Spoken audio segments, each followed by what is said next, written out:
네, 안녕하십니까. 부산대학병원 산부인과에서 생식내분비학을 전공하고 있는 주종길입니다.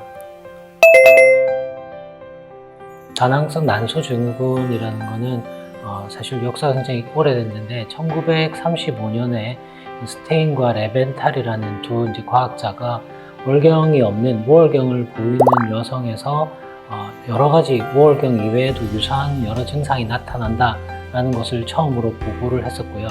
그 이후에 1964년에는 이런 환자들에 있어서 난소의 일부를 제거하면은 이런 월경이 다시 재개되고 임신이 가능해진다라는 게 밝혀지면서 이게 난소가 어떤 발병의 중심적인 역할을 하는 그런 질환이다라는 것이 알려졌습니다. 하지만 이제 지금까지도 그 진단 기준이 굉장히 다양한 여러 가지 진단 기준이 제시가 되고 있고 아직까지도 많은 환자나 의사에게도 굉장히 많은 혼란을 야기하는 그런 질환이라고 할 수 있겠습니다. 가장 대표적으로는 이제 2003년에 제시된 로텔담 진단 기준이라는 것이 가장 널리 적용이 되고 있습니다. 여성에서 다모증에 털이 많이 난다거나 또는 탈모가 있거나 여드름이 많이 생기는 그런 남성 호르몬 과다 증상이 있거나 또는 이제 혈액 검사에서 남성 호르몬의 과다 소견이 있는 그런 한 가지의 증상, 여기에다가 추가적으로 무월경이 있거나 희발월경이 있는 경우, 월경이 굉장히 불규칙하거나 하는 경우, 그 다음 마지막으로 초음파 검사에서 난소가 다낭성 난소, 여러 가지 조그만한 난포들이 많이 보이는 그런 다낭성 난소를 보이는 그런 세 가지의 진단 기준 중에서 두 가지 이상을 만족하는 경우를 저희가 다낭성 난소 증후군으로 진단을 내리고, 추가적으로는 이제 유사한 다른 증상을 보이는 그런 질환들을 배제할 필요가 있겠습니다. 최근에는 조금 더 이런 진단 기준이 좀 더 세분화되고 있는데, 특히 남성 호르몬 과다 증상을 좀 더 중요한 그런 증상으로 여기고 있는 것이 최근의 트렌드라고 말씀드릴 수가 있겠고요. 한 가지 주의할 거는 청소년기에는 앞서 말씀드린 그런 진단 기준들이 정상적으로도 다 나타날 수 있기 때문에 청소년기에는 섣불리 진단을 내리기보다는 시간을 두고 관찰하고 난 이후에 진단을 하는 것으로 그렇게 알려져 있습니다. 다낭성 난소 증후군의 원인은 여전히 아직까지 불명확한 그런 상황입니다만은 여러 가지 유전적인 또는 환경적인 인자가 모두 작용하는 것으로 생각이 됩니다. 앞서 말씀드린 것처럼 초기에는 단순히 난소의 병변으로 이제 생각이 되었었지만은 최근에는 좀 더 복합적으로 특히 시상하부와 내화 수체에서 호르몬 분비 패턴이 변화가 되게 되고 또 이와 함께 인슐린 저항성이 주요한 원인으로 생각이 되고 있고 또 체중 증가가 증상을 발현하는 데 있어서 굉장히 중요한 인자로 알려져 있습니다. 비정상적인 출혈이 가장 대표적인 증상이 되겠습니다.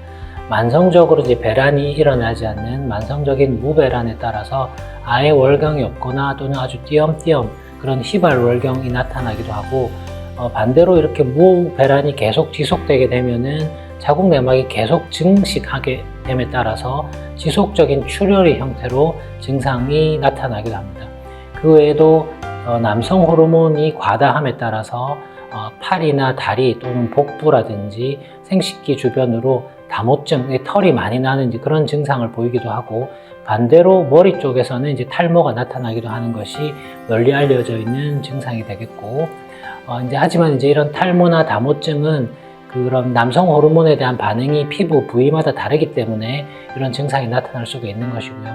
또 이제 배란이 일어나지 않기 때문에 임신이 어려운 경우가 있어서 난임 치료를 위해서 병원을 방문하시는 경우도 흔히 볼 수 있겠습니다. 원칙적으로는 이제 환자가 주로 호소하는 그런 증상에 대한 치료를 우선으로 시행을 하게 됩니다.